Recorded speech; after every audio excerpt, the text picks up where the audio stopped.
हर हर महादेव। 12 ज्योतिर्लिंग में 7वां ज्योतिर्लिंग श्री विश्वेश्वर महादेव की कथा छोटी सी कथा है। अगर महादेव के भक्त हैं तो थोड़ा सा टाइम दे दीजिएगा और हमारी कथा को जरूर सुन लीजिएगा। यह ज्योतिर्लिंग उत्तर भारत की प्रसिद्ध नगरी काशी में स्थित है। इस नगरी का प्रलय काल में भी लोप नहीं होता है। ध्यान दीजिएगा, अगर प्रलय भी आएगा तो काशी का प्रलय नहीं होगा। उस समय भगवान अपनी वासभूमि इस पवित्र नगरी को अपनी त्रिशूल पर धारण कर लेते हैं।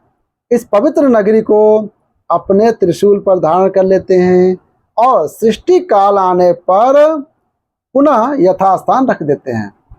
ये कथाओं में, पुराणों में लिखा हुआ है कि काशी का कभी प्रलय नहीं हो पाएगा। जब काशी पे प्रलय होता है तो भगवान शिव अपने त्रिशूल पर काशी को उठा लेते हैं और जब प्रलय की लीला समाप्त हो जाती है तो फिर ये काशी को फिर ज्यों के त्यों अपनी जगह पर रख देते हैं। ये महादेव की महिमा है।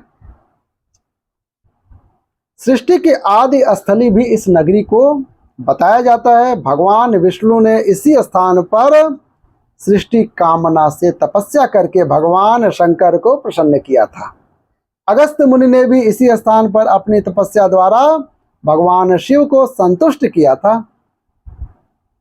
इस पवित्र नगरी की महिमा ऐसी ही है कि यहाँ जो भी प्राणी अपने प्राण त्याग करता है उसे मोक्ष को प्राप्ति हो जाती है। हर हर महादेव।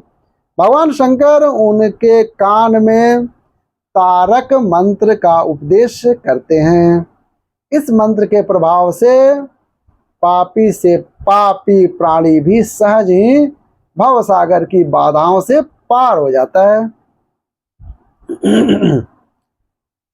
विषयासक्त चित्तो अपि त्यक्त धर्मरतिर्नरः इह क्षेत्रे वृतः सोऽपि संसारे न पुनर्भवेत। अर्थात विषयों में आसक्त अधर्म निरत व्यक्ति भी यदि इस काशी में मृत्यु को प्राप्त हो तो पुनः संसार बंधन में नहीं आना पड़ता है। मत्स्य पुराण में इस नगरी का महत्व बताते हुए कहा गया है, जप ध्यान और ज्ञान रहित तथा दुखों से पीड़ित मनुष्यों के लिए काशी ही एकमात्र परम गति और मणिकर्णिका ये 5 प्रधान तीर्थ हैं।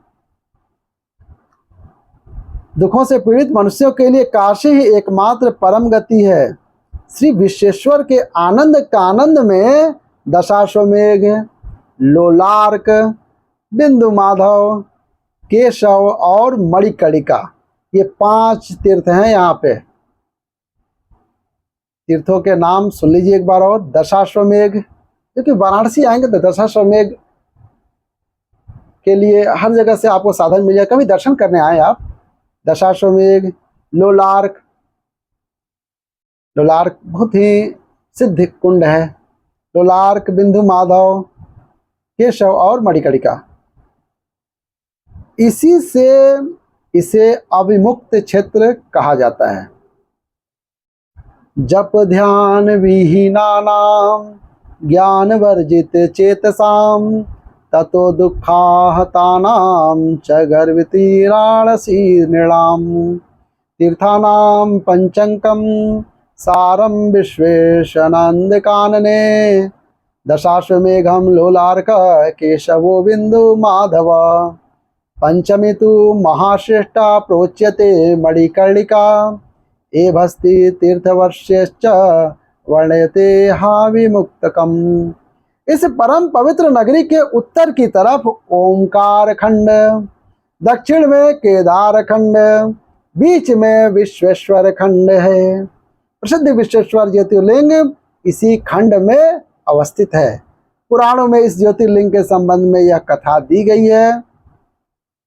भगवान शंकर पार्वती जी का पाणी ग्रहण करके कैलाश पर्वत पर रह रहे थे, लेकिन वहां पिता के घर में ही विवाहित जीवन बिताना पार्वती जी को अच्छा नहीं लगता था।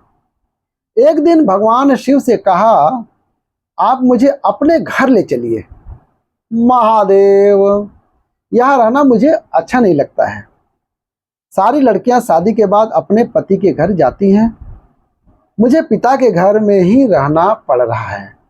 भगवान शिव ने उनकी यह बात स्वीकार कर ली। वह माता पार्वती जी को साथ लेकर अपनी पवित्र नगरी काशी में आ गए। हर हर महादेव। वे आकर विश्वेश्वर ज्योतिर्लिंग के रूप में यहाँ पे स्थापित हो गए। शास्त्रों में इस ज्योतिर्लिंग की महिमा का निगदन पुष्कल रूपों में किया गया है। इस ज्योतिर्लिंग के दर्शन पूजन द्वारा समस्त पापों तापों से छुटकारा पा जाता है। प्रतिदिन नियम से श्री विश्वेश्वर के दर्शन करने वाले भक्तों के योगक्षेम का समस्त भार भूत भावन भगवान शंकर अपने ऊपर ले लेते हैं। हर हर महादेव। ऐसा भक्त उनके परम धाम का अधिकारी बन जाता है। भगवान शिव की कृपा उस पर सदैव बनी रहती है।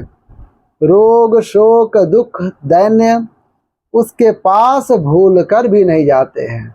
हर हर महादेव। भगवान श्री विश्वेश्वर ज्योतिर्लिंग की छोटी सी कथा कैसी लगी? अच्छी लगी तो प्यारा सा लाइक दे दीजिएगा और हमारे चैनल को सब्सक्राइब कर लीजिएगा। सब्सक्राइब करते समय इस साइड महादेव का घंटा है, जिसे जरूर बजाइएगा, जो कि महादेव के भक्त शर्मा जी का घंटा है। और वो घंटा आप बजाएंगे तो हमारे कथा संबंधी जो भी वीडियो आएंगे उसका नोटिफिकेशन आपको मिल जाएगा और आप उसे देखकर लाभ उठाएंगे। और हमारे कथा को आप शेयर भी कर सकते हैं। शेयर करेंगे तो बहुत खुशी होगी। तो हमारे चैनल को सपोर्ट कीजिए। हर हर महादेव। बंद करा।